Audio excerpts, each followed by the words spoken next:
အားလုံးပဲမင်္ဂလာပါ UK Masty ရဲ့ Facebook နဲ့ YouTube Channel ကနေကြိုဆိုပါရစေ။ဆိုတော့ပြီးခဲ့တဲ့ရက်ပိုင်းတွင်းကလီဗာပူးကိုရှုံးထားတဲ့ Tottenham Hotspur အသင်းအနေနဲ့တကယ်တမ်းမှာအခုလက်ရှိနောက်ထပ် pressure တွေနဲ့ကန်ရတဲ့ Jose Mourinho အတွက်အဝေးကွင်း Brighton ကိုလည်းထပ်ပြီးတော့ရှုံးခဲ့တယ်။ Mourinho ရဲ့အသင်းက Harry Kane မပါတဲ့တိုက်စစ်ပိုင်းမှာတော်တော်လေးကို struggle ဖြစ်နေတဲ့အတွက်ဒီနေ့ပွဲမှာအဆုံးရောက်မင်းကိုဒီထောင်ထားတဲ့ဒီယောမင်းဆွန်ကိုထောင်ထားပြီးတော့မှတစ်ဖက်မှာဒီ Gareth Bale နဲ့ Steven Bergwijn ကိုတောင်းပန်နှစ်ဖက်ထားတယ်ပြီးတော့ကွင်းလေကတော့ဒါခါတိုင်းပုံမှန်သုံးနေတဲ့ခန်းစစ်၄ယောက်ထက်ဒီနေ့ပွဲမှာ3 back စားတယ်တစ်ဖက်က Van Davis ကဒီ Alderweireld နဲ့ဟိုဘက်က Joe ဒီ Davinson Sanchez စားတယ်ပြီးတော့မှကွင်းလေမှာတော့ဒီဘယ်လိုပြောမလဲသူတို့အနေနဲ့ဒါဒီပေါ်ပထမပိုင်းတော့ခန်းစစ်စပါကခန်းစစ်3ယောက်ပုံစံကစားတယ်ဗျာဂျိုးရွန်တွန်ရဲ့ Toby Alderweireld ရဲ့ Davinson Sanchez ထားပြီးတော့မှ wing back နေရာမှာ Van Davis နဲ့တစ်ဖက်က Musso Sissoko ထားတယ်ကျွန်တော်နားမလည်တာကတစ်ချက်ကဘာကြောင့် Serge Aurier ကိုမသုံးခြင်းဒီတစ်ဖက်ကဒီဘယ်လိုပြောမလဲမတ်ဒိုဟေဒီကိုသုံးတဲ့နဲ့ Serge Aurier ကဟိုတနေ့ကလီဗာပူးနဲ့ရှုံးပွဲကြောင့်ဒါကွင်းပြင်ကိုပထမပိုင်းပြီးမှထွက်သွားတဲ့အတွက်ကြောင့်ဒါသူ့ကိုဒါဒီပြစ်ဒဏ်ချရနေမှာသုံးရင်တော့မှဒီမတ်ဒိုဟေဒီကိုသုံးတဲ့နဲ့ Sissoko ဆိုတာက right wing back နေရာထားလို့ရတဲ့ကစားမမျိုးမဟုတ်ဘူးဒါကွင်းလေကတော့ YBN နဲ့ဒီ Antonelli ပေါ့တကယ်တမ်းကြည့်လိုက်မှာစပါးတစ်သိန်းလုံးကိုရှိရင်တိုက်စစ်က9ရောက်ဖို့3ရောက်ပဲရှိတယ်ဗျာ Steven Bergwijn ရဲ့ Gareth Bale ရဲ့ Son ရဲ့ကျန်တဲ့ကစားမတွေက defensive ဆန်တဲ့ကစားမတွေကြီးပဲဆိုတော့ Tottenham နေနဲ့7နဲ့ထွက်တဲ့ချိန်မှာ Brighton ကတော့ပိုပြီး brave ဖြစ်တဲ့နေမှုပေးနေဒီဘယ်လိုပြောမလဲ Leandro Trossard တို့2ယောက်ထွက်ခဲ့တယ် Brighton ဟာဒီပွဲမှာလည်း chance တွေအများကြီး create လုပ်နိုင်တယ် Tottenham ကိုတစ်ချိန်လုံး pressure ပေးတယ်အထူးသဖြင့်ဒီ Green Potter ရဲ့အသင်းဟာတော်တော်လေးကိုတီတီငင်ငင်ကစားနိုင်တယ်ပထမပိုင်းမှာရတဲ့ chance ကိုတော်တော်ကိုများတာပါ Spurs ကဒီပထမပိုင်းမှာပေးလိုက်ရတဲ့ chance ကပဲတော်တော်ကိုများတယ်တပွဲလုံးမှာလည်း Tottenham အနေနဲ့ဟုတ်တယ်ဘောလုံး position ပိုတာရအောင်ကစားတာကလွဲရင် chance create တဲ့အပိုင်းဂိုးသွင်းခွင့်အပိုင်းဒီတိုက်စစ်အပိုင်းက final သက်မှာ Tottenham ကအများကြီးကိုတော်တော်လေးကိုနေတယ်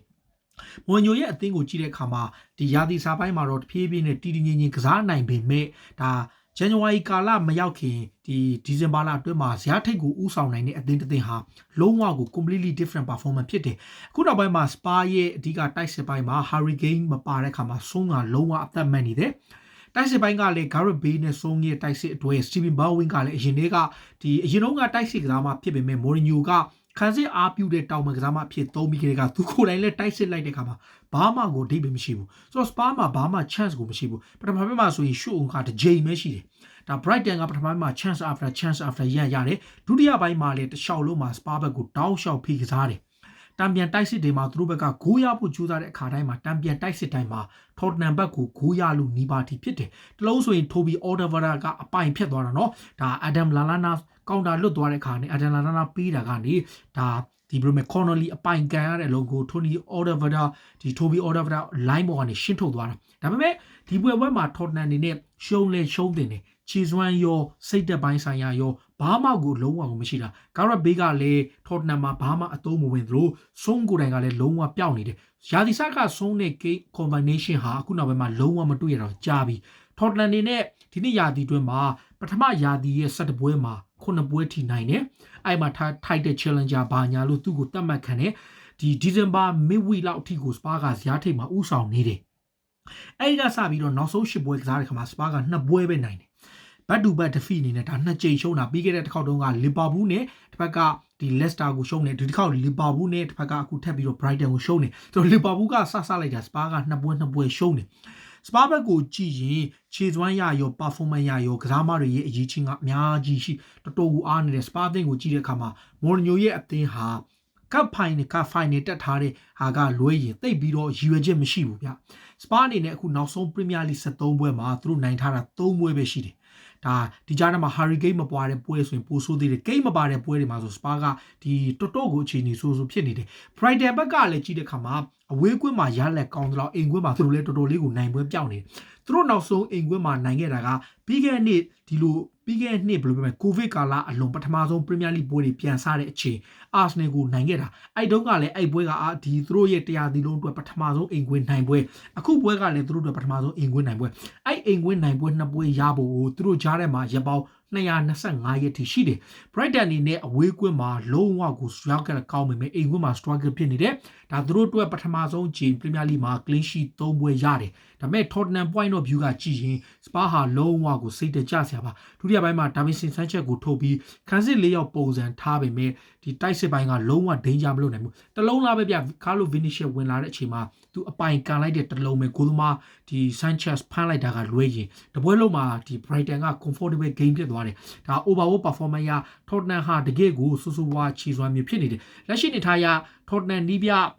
ဂျိုစီမော်ညိုအတွက်ဒါသူ့အနေနဲ့17ပွဲအတွင်း manage လုပ်တဲ့အခါမှာဒါသူ့အနေနဲ့ဒါ show on target အနေဆုံးဖြစ်သလိုဒါသူ့ဘဝမှာလည်းဒါတသိန်းနဲ့ကိုပဲသူအဝေးကွင်းမှာ3ပွဲထိရှုံးတယ်ဒါ Brighton ဟာသူ့အတွက်ခက်ခဲတဲ့ပြိုင်ပွဲဖြစ်သလိုပြီးခဲ့တဲ့နှစ်တုန်းကလည်း Brighton ဟာ Tottenham ကို Hugo Lloris injury ရတဲ့အပါဝင်3-0နဲ့နိုင်ခဲ့ဘူးတယ်ဒါ Tottenham အတွက်နောက်ထပ်ရလက်ဆိုးတစ်ခုဖြစ်လို့ဒီနေ့နိုင်ပွဲကလည်းဇယားအောင်နာကအသင်းတွေကို Brighton က9မှတ်ဖြတ်ပြီးတော့ထိုက်တန်နိုင်သွားတယ်Tottenham အတွက်တော့မေကွန်ထုတ်စရာတွေရှိပြီးတော့ Jose Mourinho အသင်းကနောက်ထပ်စိတ်ပြက်စရာဘတ်တူဘတ် defeat ထပ်ဖြစ်သွားတယ်ဆိုတော့ဒါ Spa အနေနဲ့ဒီဒီဇင်ဘာလအတွင်းမှာ Title Challenger ဖြစ်ဇယားထိပ်မှာရှိတဲ့အသင်းကအခုအဆင့်6မှာဒီထိပ်က Manchester City နဲ့17မှတ်ထိကွာသွားပြီဒါကိုကြည့်ချင်းအပြင် Tottenham ဟာဒီရာသီအလဲပဲရှိတဲ့အခါမှာတဖြည်းဖြည်းနဲ့သူတို့ခြေစွမ်းပိုင်းကျဆင်းလာပြီးတော့ Spa အသင်းက Title Challenger အဆင့်မပြောနဲ့ဒါ Champion League ဝင်ကိုရဖို့တော့တော်တော်လေး struggle ဖြစ်ရမယ်လက်ရှိနေထားရ Tottenham နေနဲ့ Harry Kane ဒဏ်ရာရတဲ့အချိန်ဒီမှာဆုံးဂိုးပေါက်ပြောက်တဲ့အခါမှာကျွန်တော်အမြဲပြောသလိုပေါ့